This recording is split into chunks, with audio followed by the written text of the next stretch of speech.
Good morning, everyone.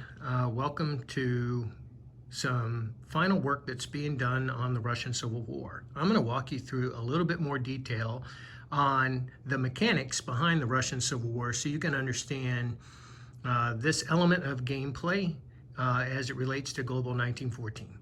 The Russian Civil War is an optional expansion, and it is not required to finish the game of Global 1914, but I think it's going to be an exciting element of how you play. So how do we get to this point? In the base game, the Russians could collapse as a government. The Tsarist government was failing miserably historically. And in the spring of 17, the Tsarist government was overthrown, the military took control, and the military and the aristocratic nobles took control of the government. However, in a lot of ways, the government continued to rule, but the at grassroots community movements called Soviets, which were dominated by industrial workers and soldiers, attempted to share power. Now, World War I was still ongoing, and attempts to conduct offensive action on the part of the Russian government were often vetoed or poorly executed by the soldiers who had to carry them out. So over time, what happened was Lenin, who eventually was actually sent to Petrograd by the Germans. He was snuck into Russia. Lenin, mobilizing the Soviets, called for peace with Germany. Now, during the game, on the turn that Russia collapses, which could potentially happen in the spring of 1917, and it's a variable event that's based on how well or how poorly the Russians are doing in the game. But this variable event could take place in the spring of 1917. And on that turn, the Germans have to make a decision whether or not they're going to pursue peace with the Russians or they're going to continue the war. Historically, they pursued peace. However, the negotiations didn't go very well. Lenin and the Soviets walked out of the negotiations, and so the Germans attacked. And when they attacked, they took hundreds more square miles, and eventually the Soviets came back, and there was a Treaty of Brest-Litovsk, and that's where the Russian Civil War is going to pick up.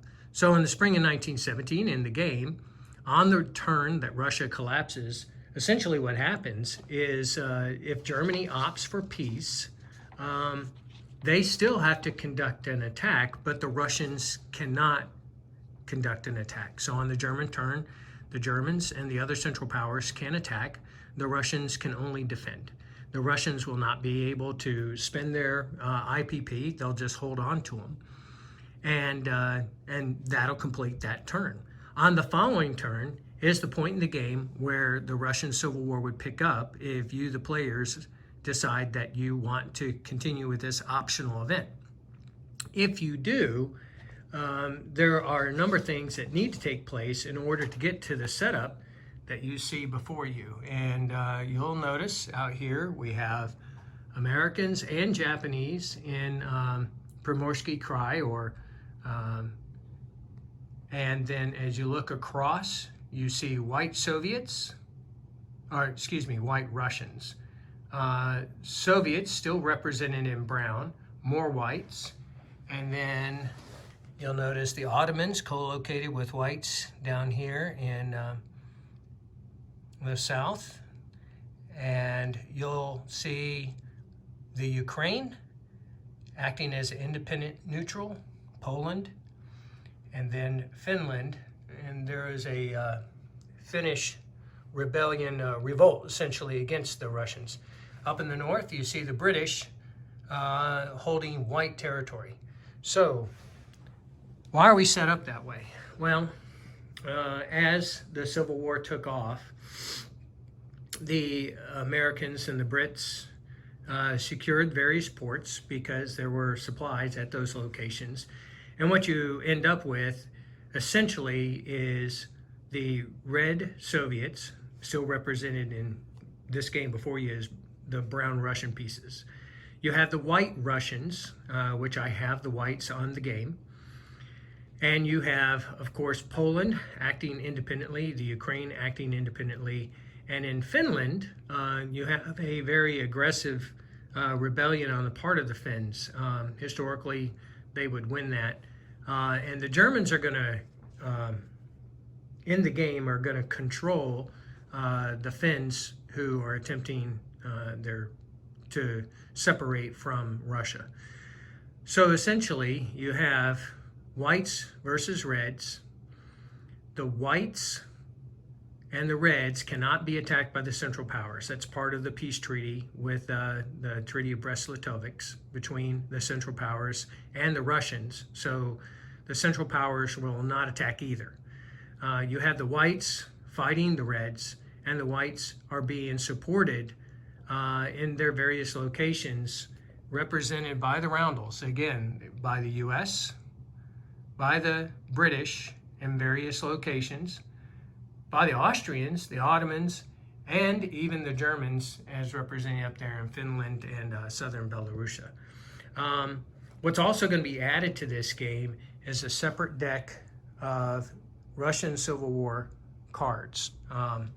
So during the course of a normal turn, or normal calendar turn, if this were the summer of 1917, one turn after the collapse, the Germans would take their turn, and at the end of their turn, just like they do with any neutral that they control, they would roll a recruitment for the whites in those areas that they occupy, and so on.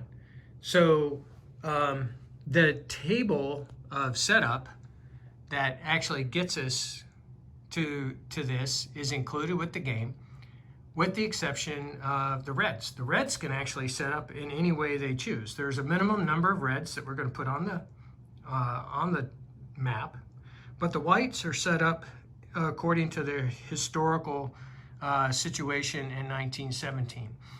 One of the challenges that in the game design is that the Central Powers or the Russians themselves actually could have a very different outcome, of course, other than history.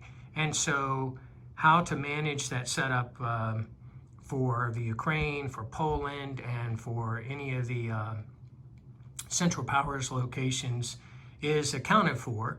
And so I don't think we're going to run into any hiccups, but it could very easily, the Central Powers, the Germans, the Austrians, and the Ottomans could own even more territory than what's represented here in this historical setup. Or they actually could be pushed out of Russia, even though Russia might still collapse. And so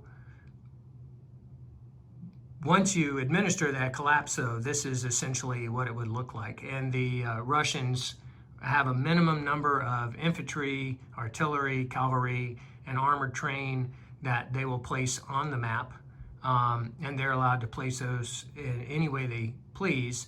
Their capital is shifted to Moscow, and you can see that by that roundel, which represents the new Soviet capital.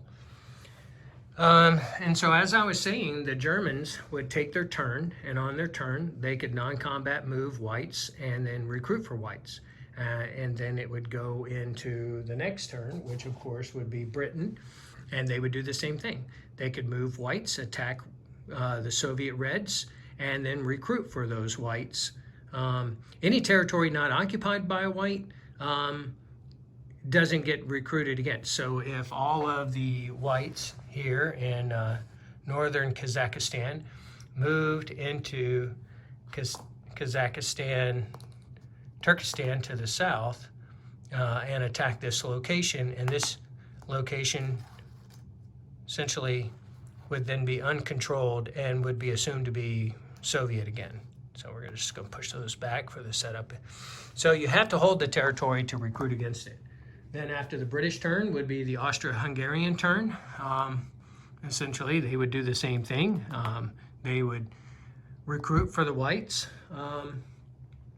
because it's in their best interest too for the whites to dominate against the Soviets. But by treaty, they themselves, the Austro-Hungarians, won't attack the Soviets.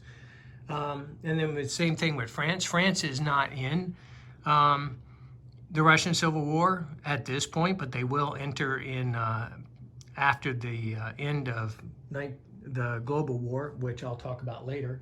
The Ottoman Empire, again, could recruit for this one white territory, and if they had enough whites, they could eventually attack in any direction. And they can also be attacked.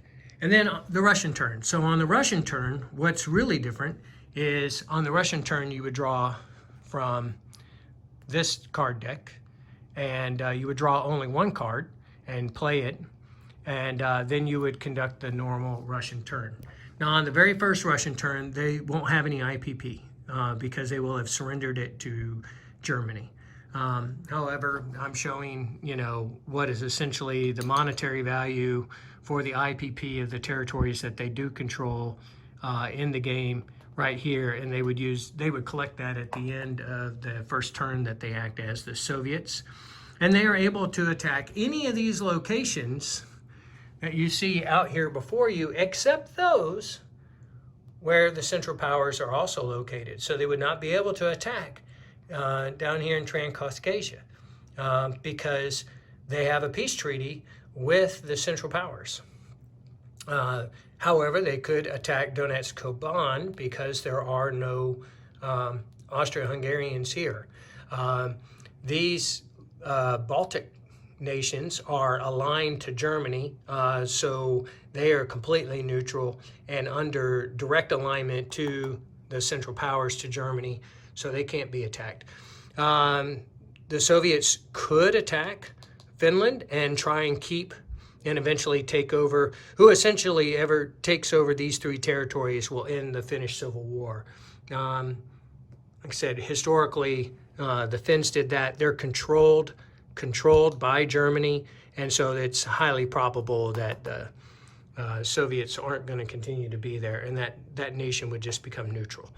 And so a lot of elements to this. I will show you what it looks like after a turn or two. Well, welcome back. I want to walk you through the first two turns of the game, just so you understand a few things that go on. So some of you may be wondering if the Soviets on the Russian turn can conduct diplomacy or they can conduct technology research. And the answer is absolutely yes. When it comes to technology, the Russians, the Soviets, will have the same technology as the Russians ended with. So that fighter plane out there, for example, is a contemporary fighter. In 1917, it would be a 1917 fighter. Additionally, the Soviets get one free diplomacy role for neutrals around the world, reflecting the spread of communism. Additionally, at the beginning of the turn, we draw random event cards because World War I is still ongoing. And some of the random event cards at the beginning of the turn have a pretty significant impact on Russia or events in Russia. For example, in the summer 1917 turn, there's a card called Russia Falls Apart. And what that could do is actually rapidly accelerate the collapse if it hadn't already taken place. Since it had taken place, in this instance, you would redraw the card. So the summer of 1914 goes by.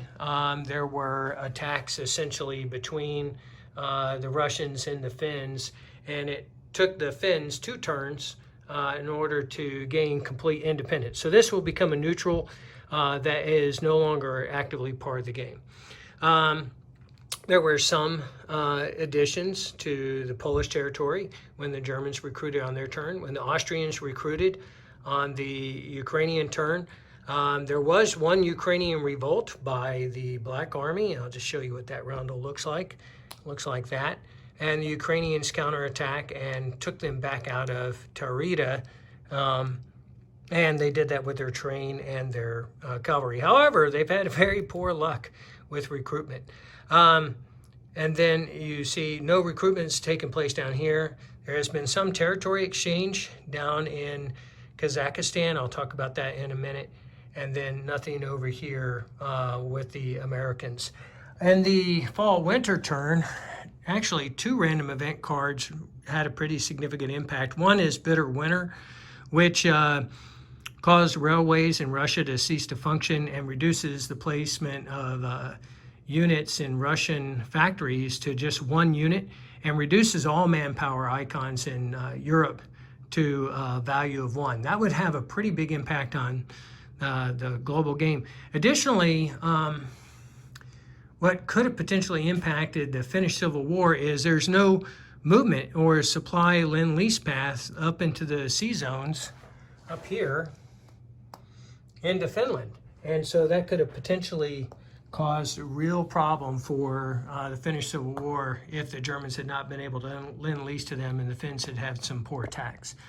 There was also a revolt in Central Asia, but this actually, what this did is, if the Russian Civil War is ongoing, these became White Russians, and you see those located down here in Kazakhstan. And so they joined up with the other British-controlled White Russians.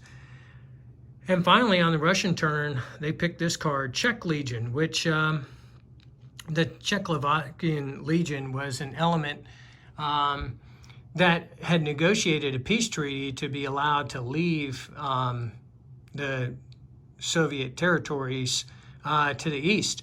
However, there was some stalling by the Soviets, maybe some bureaucratic inefficiencies, and so eventually the Czechs fought the Soviets, and they fought them here in Novosibirsk and all across this region.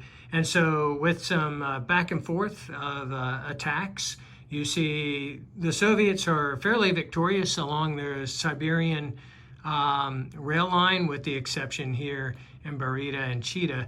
So this Czech Legion helped the Whites out pretty significantly, at least holding portions of that railway line, which is non-functional anyways due to the bitter winter.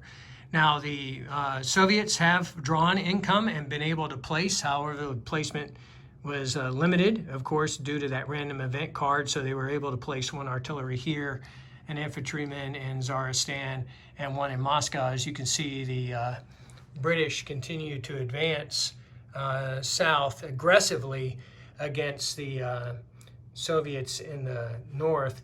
However, the Soviets continue to be successful along the Siberian Railway, and if it had not been for the advance of the Basmachi movement with the random event card, I'm not sure the British would be doing as well down here, but they are. The Whites were saved by that bitter winter because all these Soviet infantry were only able to attack for 1 round, and they failed miserably. So we continue with White forces here in the Donetsk-Kuban region. And so that gets us through 1917. We're going to pick up with 1918 next. Welcome back. Spring 1918. A couple of significant events have taken place, not with the random events, but specifically the Russian random event. The Russian army became much more improved, and so there's an increase of 2 forces on the map that you see before you. Looking out over the territory, you can see the Soviets have pushed the British back up in the north. And once again, a reminder, the Finns are neutral. The German Baltic territories are aligned to them, so the Soviets can't attack. You may be wondering, why aren't the Soviets attacking the Poles and the Ukrainians? There's a couple reasons for that. One, because the Poles and Ukrainians can't attack them unless they, essentially the Soviets, take part of their territory. So it really doesn't behoove the Soviets to spend their time and energy over on the Ukrainians or the Poles, even though there are no Central Powers units represented in those same territories. Remember, if the Central Powers are there, they couldn't attack it anyways. But can they attack it now? Absolutely. It's just not a good idea because they have so many Whites in other places. But you can see the Soviets have advanced down in Kazakhstan, Turkestan, while the British have been moving around their White forces. And they took Angara from the British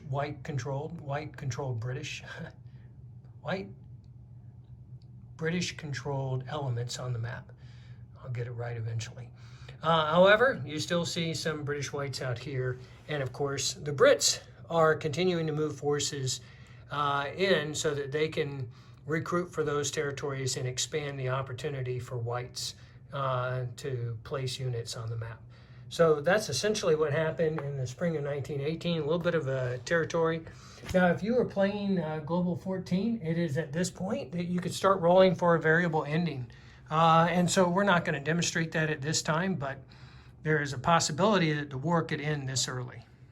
Okay, a quick summary from the summer of 1918. I just want to highlight to you two different cards, one of which is Operation Schleustein, which is a German renunciation of the peace treaty with the Russians. In all actuality, this was an attack by the Germans in order to help secure the rail lines that moved up towards Murmansk. And, you know, of course, just like all of the other major powers in World War I, they were concerned about Soviet influence on other nations, and so it was really just an excuse. But, you know, I'm not going to act on this card for the purpose of this demonstration. There's also a Finnish monarchy for a restoration of the Finnish monarchy, which would align Finland, if Finland is neutral. They would align to Germany. This actually would give them just a little extra kick for World War I. Of course, World War I's almost at an end in the summer of 1918. So who knows? It may help. It may just be another annoyance.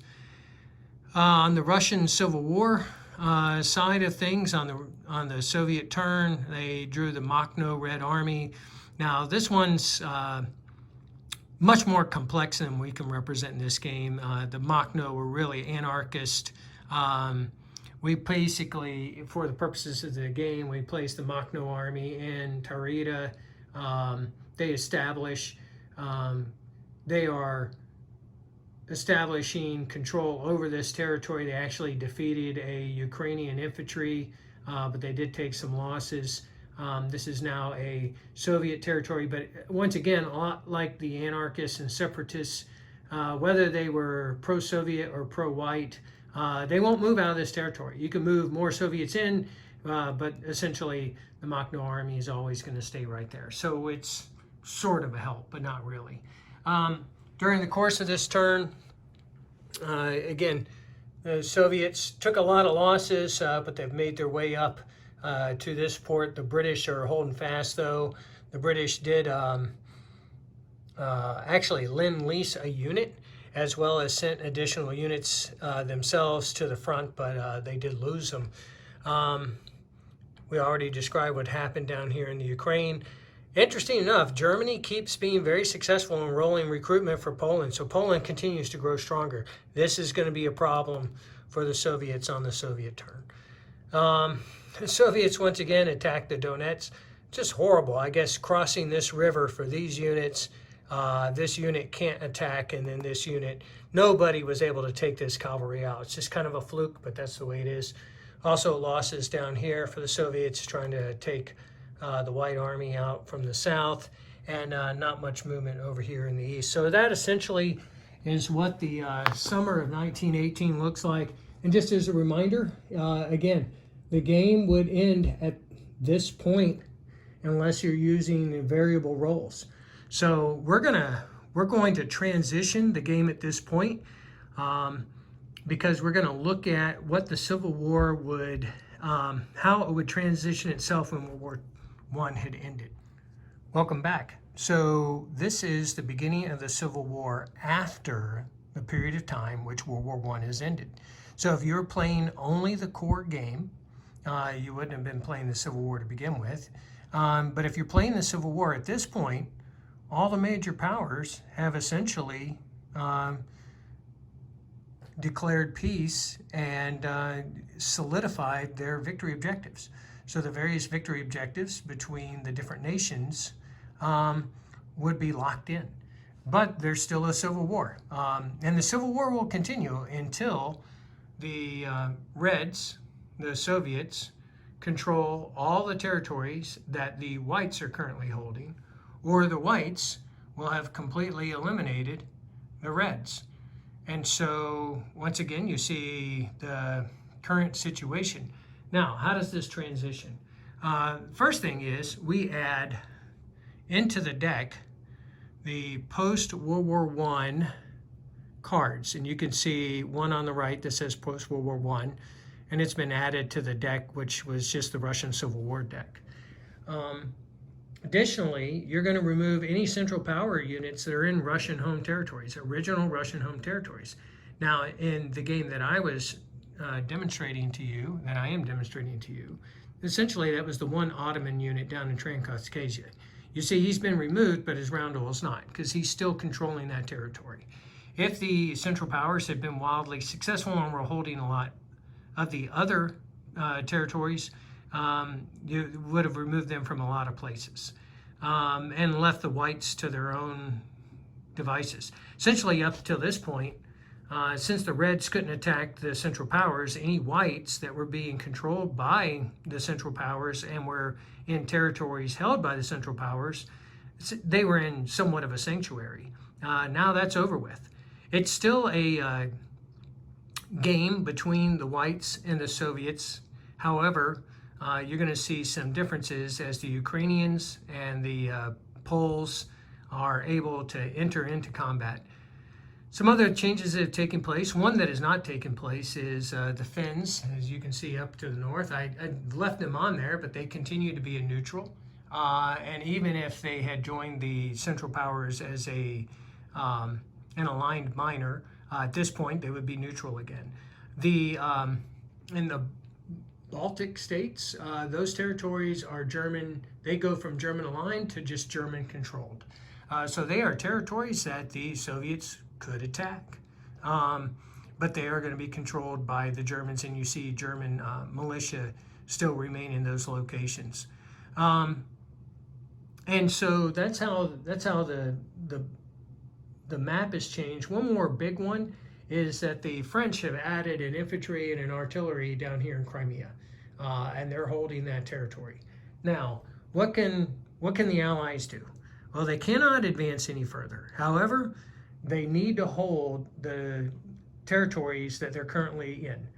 You have France holding Crimea, Germany and Estonia and Latvia and Lithuania, Britain up there in the north holding the ports, Kola or Arkhangelsk, and the U.S. over here in Primorsky Krai, which they haven't done much of anything, and Transcaucasia, of course, the Ottomans, and in the western Ukraine, you have Austria-Hungary. You're going to follow the regular turn order, but essentially the only action that's going to take place is right here in the Russian home territories. And instead of drawing from the random events decks that were for the base game, you're going to draw 2 cards from the Civil War random events, which is why you now have 24. Now this will end after 7 turns, or once again, if the Soviet or whites are all removed from these Russian home territories. Some random events could actually extend or decrease that number of 7 turns, but we're just going to track 7 turns. The Allies can, in a similar fashion to the prequel, they're only going to have 6 IPP to spend.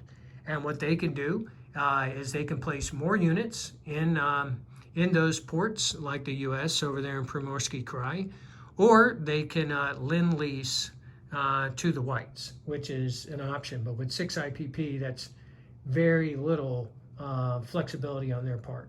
And if they are required to withdraw, that will take their ability to lend-lease or place units. However, they can continue to recruit up until the point that they lose the territories that I discussed earlier. So, for example, the French, up until the point they're forced to withdraw, can either place a French unit, can lend-lease a white unit or a Ukrainian unit, or they can recruit for the Ukraine. However, once they're forced to withdraw out of this location, either by random event or Soviet success, they lose the ability to do that. Now, the victory objectives for the Russians haven't changed. The better they can do prior to the end of the Civil War, which is essentially taking territory that matches their victory objectives, then the better off they are. And just for a quick recap on that, essentially what they're attempting to do is gain the Crimea, Kiev, Warsaw, Transcaucasia, Western Ukraine, or the Primorsky Krai.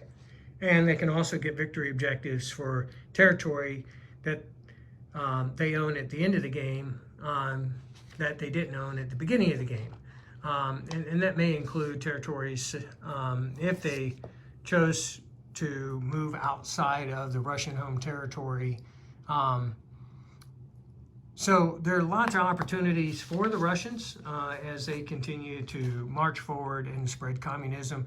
And essentially all the major powers are attempting to keep them from expanding beyond their current borders now. Okay, so let's look at how that first turn of the Civil War turned out. So just a reminder, the Soviet army grew in efficiency, and there was a Polish-Soviet war. We only play this once, so we'll end up taking this card out of the deck. But Poland declared war on the Soviets, can attack up to 2 spaces away. So we're going to set that to the side, and you can see that the Poles did that. So on the German turn, they attempted to recruit for these controlled miners. Of course, they were unsuccessful. Germany also did attack with the Poles, took the Soviets out of here. Now they can only go up to 1 more space, so that means either here, here, or here, or all 3 if they're wildly successful. They did recruit and they did lend lease to those Poles, so the Poles are doing quite well. The portion of the Ukraine that's controlled by the Austro-Hungarians, they were not successful. Of course, this is a fall-winter turn, so we only got to roll once, but they did do a lend lease of a unit. The French, in the meantime, decided that the best option was to purchase a unit, and just like the prequel, units are going to cost double in the Russian Civil War. So all France did was place a unit. So Crimea is being held pretty well. Of course, this Makhno army is not a threat, but maybe they can take them out of there. Surprisingly, this white, once again, triumphed against multiple attacks. This white is just on his own. The British continued to both bring a unit forward, and then they rolled for recruitment.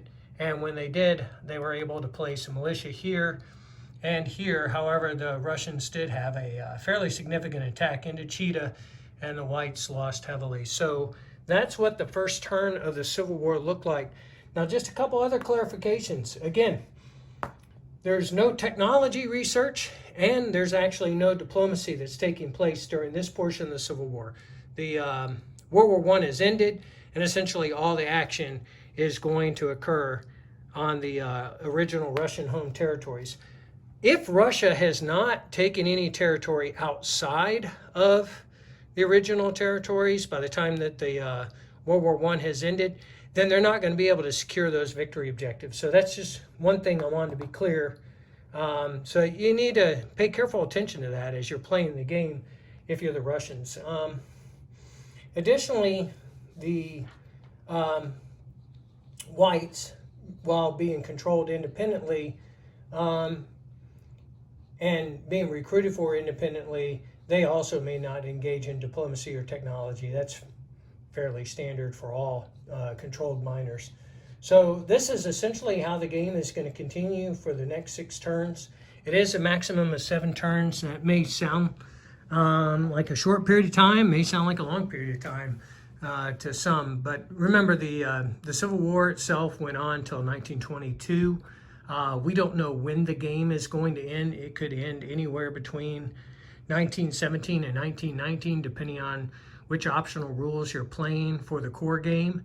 So we just wanted to have a cap on it. There are some random events that are going to extend or decrease that period of time. So as the Soviets, you better get busy.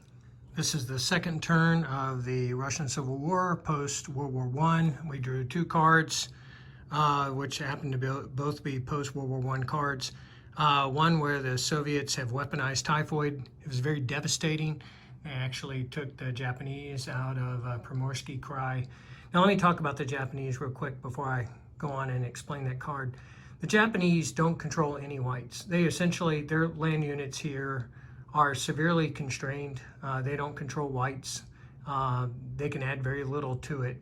If the Japanese are independent or central powers, then that changes, but as an allied power, they're essentially helping just to secure this location. So we lost the Japanese here, some French here, and then we actually lost the British forces that were in this location. So that was a pretty good card. However, the Soviets also, as a means to instill discipline, it kind of backfired on them. But the Soviets implementing harsh discipline essentially attacked at a -1 this turn. So things didn't go too well. We moved some Soviets around. Very poor attacks here. Once again, Donetsk continues to remain strong. Ukrainians beating the Makhno army out of the Ukraine, and the Poles, while attacking, did not fare very well either. And the British continue to hold their own in the north. The Germans were able to recruit successfully and add an infantry unit here in Latvia. So, all across the board continues to remain somewhat static. The Russians did buy several units. Now, again, we've actually set this up that it's very similar to the prequel in that the major powers are limited to 6 IPP. And with 6 IPP, all you can do is either lend-lease, or as long as you continue to hold on to your special locations, so that's Crimea, Western Ukraine, Estonia, Latvia, Lithuania, for the British up in the north at the port, and same thing with the U.S. at this port. You have to hold on to those locations in order to lend-lease or place your own units. If you're kicked out of those locations or you're required to withdraw, then that goes away. You also will recruit for those white forces under your control. But so far, the French really just have themselves, and everyone else is scattered kind of thin. So the Soviets are making some headway, but they aren't taking very much territory back at this point. I do want to just circle back, though, and cover one thing about the Soviet objectives. I mentioned that the Soviet objectives were to take those key territories, and that will help them increase their victory objectives. However, if they don't take territory prior to the end of World War I outside of Russia, so for example, if they don't take Central Persia, Southern Persia, and maybe they march in against the Chinese in Northern Manchuria, or possibly even take territory from the Central Powers over here, then they're going to lose the ability to take that, to do anything after the World War I is ended, because they are restricted to primarily moving within those territories that they held at the point of the collapse. So if they held territories, say Galicia and Saxony, if they had held those territories prior to the collapse, then those territories would be involved in the Russian Civil War. But because they did not hold those territories, they had no option to go and try and take those territories. So right now, of course, this game is proceeding historically, and that's the way I wanted to dry run test it. But we're going to have to see what those other potential histories look like if the Soviets were far more successful but collapsed anyways as a government. So with that, we're going to move on to the next turn. Ending the third turn of the Russian Civil War post-World War I, Soviet Army did very well this turn. They grew, and they had an additional attack power, which gave them the capability. As you can see, we're progressing on the Eastern Front, and down here in the south, we've backed the British up quite a bit. We haven't done anything with Crimea. This cavalry continues to hold in Donetsk, Kuban. It's just become a pain. The French did do a lend-lease of an infantry unit. The Ukrainians were not successful in their attack, but the Poles were, so the Poles continue to progress, although they're being stretched thin now.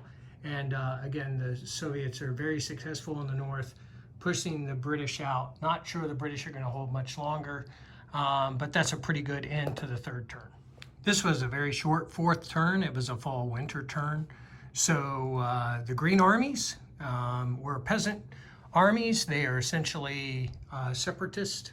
They are neither pro-white or pro-Soviet, so they sit here. Basically, there was a roll-off between the UK, Germany, and Soviets, and whoever won the role got to place a unit. The Soviets won the role, so they placed them here, which essentially is a non-occupied, non-city terrain, and they become a separatist, which impinges on the ability of the Ukrainians now to do a recruitment until they take this territory back. It was a good move by the Soviets, placing them in that territory, and it's another reason not to leave territory unoccupied. There was also a U.S. withdrawal. Now, the U.S. withdrawal, let me tell you what that means, is essentially they're no longer U.S. units here. They may not lend lease, and they may not place units here. So their 6 IPP is done.